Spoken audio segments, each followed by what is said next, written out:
Journeying through the challenges and the joys of life with a love of a true partner by our side is undoubtedly one of the most powerful, profound experiences that we can have. And it helps us learn the true meaning of what it is to be human. Although all interpersonal relationships are relevant to our happiness, our intimate partnerships provide us with the emotional support that we need in order to reach our full potential. The ultimate message of Clarity is to understand how we should form these partnerships in a healthy and fulfilling way. Because choosing the right partner can be one of the best ways for us to achieve emotional and personal growth in our lives. But choosing a partner poorly or in haste can undermine our goals and the people that we were always meant to be. You see, unhealthy relationships are disempowering and they constrict our growth. And healthy ones do exactly the opposite. They empower us and they give us the freedom to grow and to meet our full potential.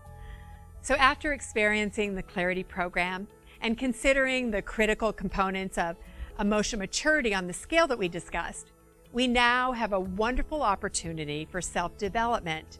So using the scale, we can now look back on those unfulfilling, painful past relationship experiences and learn from them, and also have the opportunity to gain greater insight into why those relationships could not and would not last. So starting today, we can break free from all of those unhealthy relationship patterns and create a whole new path. So for those of us who are single or beginning to explore a new relationship, we can experience the joy of infatuation while still remaining aware that mature love is something that is developed and not found. And we can also pay closer attention to red flag behavior so we don't end up in a relationship with someone who has little capacity for emotional maturity.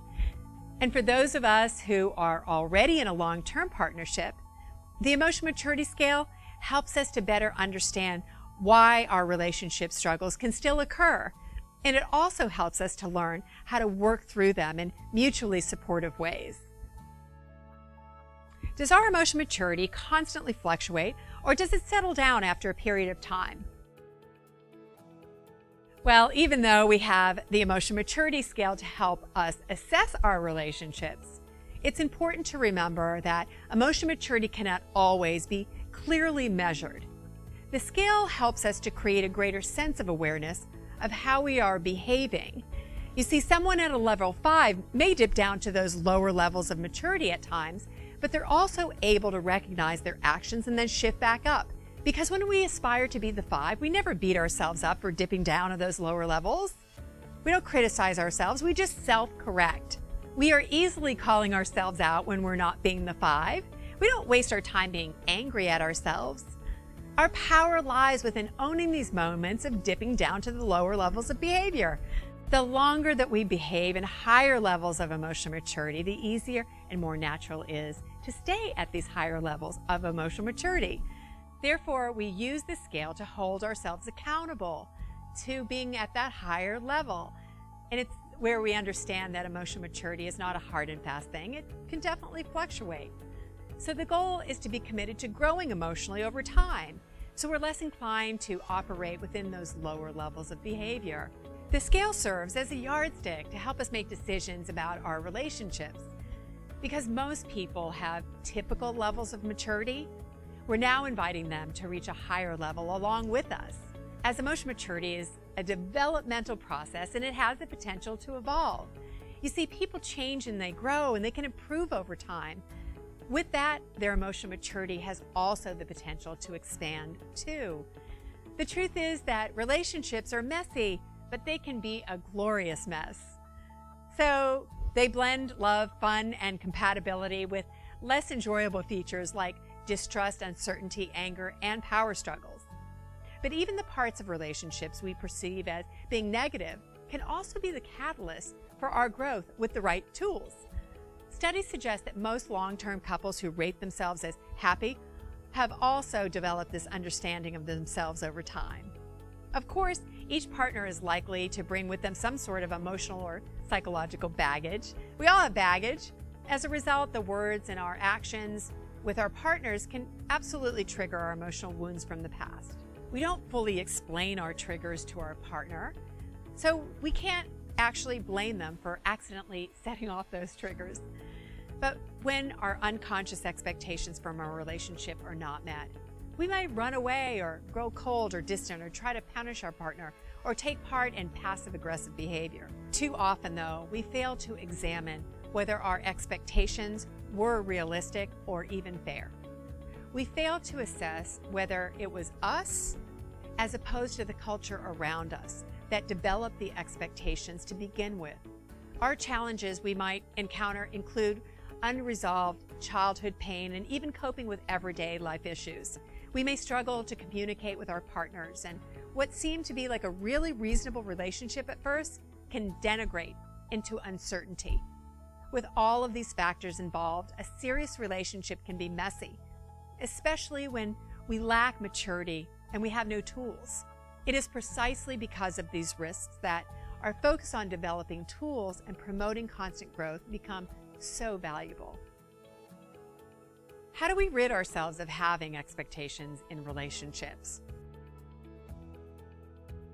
We approach relationships by investing emotionally in someone and expecting a return on that investment in the form of happiness. And if we do not receive the happiness in return, we often blame our partners because we feel cheated. But that approach is not fair. It's not a fair way to treat our partners. And they're not just reduced to being people that we just live with or work with or raise a family with. And they're not just there to prevent us from being lonely.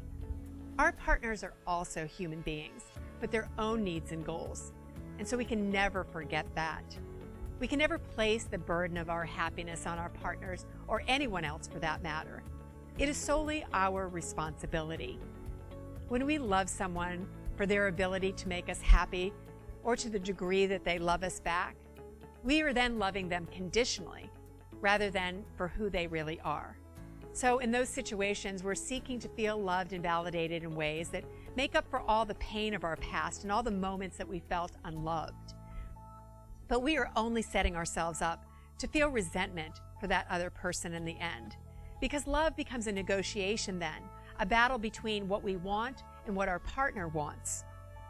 And according to the emotional maturity scale, a person who is at a level 5 is capable of loving someone unconditionally. When you aspire to a high level kind of love, it becomes a driver for positive change in and of itself. So this type of love can be a healing force that binds us together. When we put this type of love into practice, we can love our partner without needing anything from them, thus eliminating any expectations. So in turn, we feel less likely the need to force our expectations on our partners. This kind of love is more mature, and it allows us for more growth in our relationship. Relationships become more peaceful and compassionate because our interactions no longer involve negotiations and maneuvering in order to have our wants and needs met. There is a greater sense of fulfillment and simplicity in our life and in our love. And when we learn to love unconditionally, our relationship becomes a springboard for self-discovery and personal growth. At first, this might sound like a little bit weird to many of us, but we don't usually approach our interpersonal relationships with the goal of personal development. This is because we often uncritically absorb the mental framework for loving relationships from pop culture. And pop culture does not emphasize personal development. Our media instead gives us a message that relationships do not require work. And if the relationship is the right one, it will naturally be full of all these good feelings right away. So if we don't feel good all of the time, then we're led to believe that the relationship is broken and to blame the other person for it. But buying into messages like that, which tell us to blame the other person instead of taking responsibility, it just causes us to be at best a 4 on the scale of emotional maturity. But starting today, we can all work to create a new model for love. We can make this new model one that involves building a relationship with our partner with the distinct goal of developing our full potential while also supporting our partner's growth.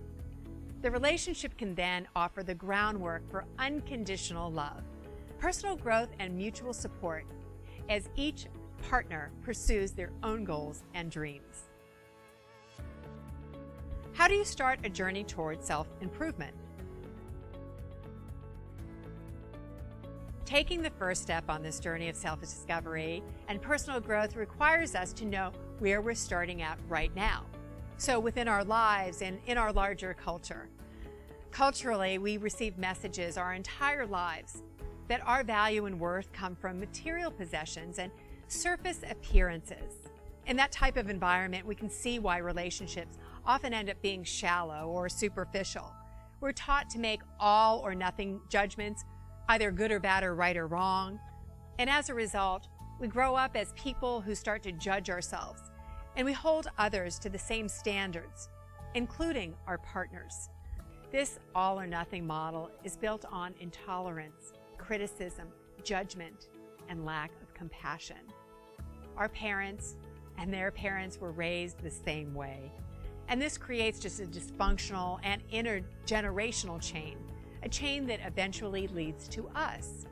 On our growth path, we must develop a greater awareness of this cultural conditioning, because it is only then that we can become aware of this chain, that we can actually break its links and unshackle ourselves from it. So striving to be a 5 on the scale of emotional maturity will pave a way to an authentic life.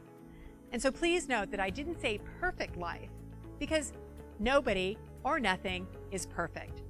Instead, as we become more emotionally mature, our relationships become safe places to be imperfect and to be unconditionally loved for being so.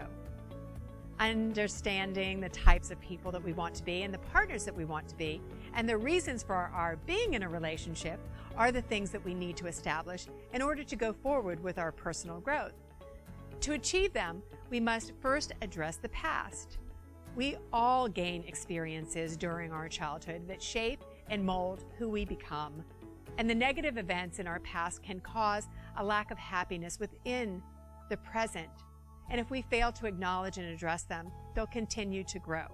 So when we become adults, we sometimes dismiss how much of the past experience has really impacted our lives. And so we tell ourselves, those people back there, they don't bother us anymore, or I'm over that. And that's our attempt to deal with these painful, unfulfilling childhoods. However, we don't overcome anything by ignoring it or telling ourselves that we just have to get over it.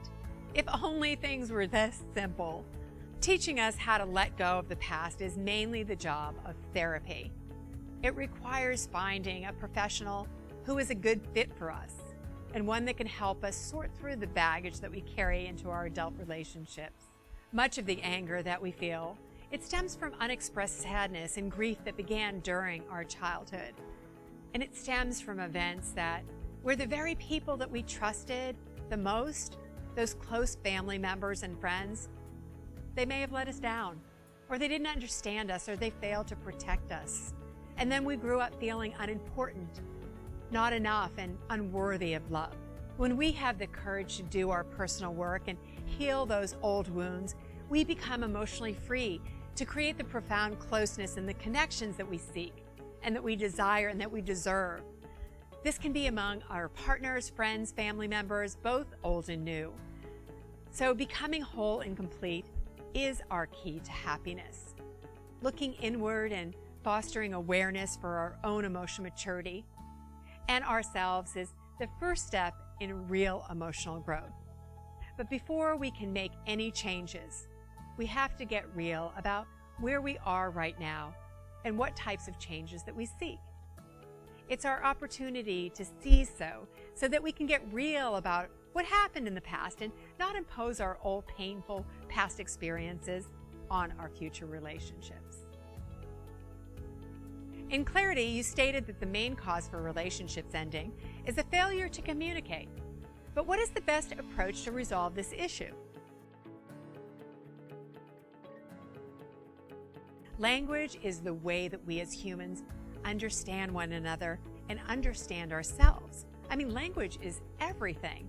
Think about it. Without words, we would not even be able to interpret or construct the realities that we actually live in our lives. When we grow up, we're often told to speak our minds or stand up for ourselves, right? Yeah, so then we conclude that we know how to communicate.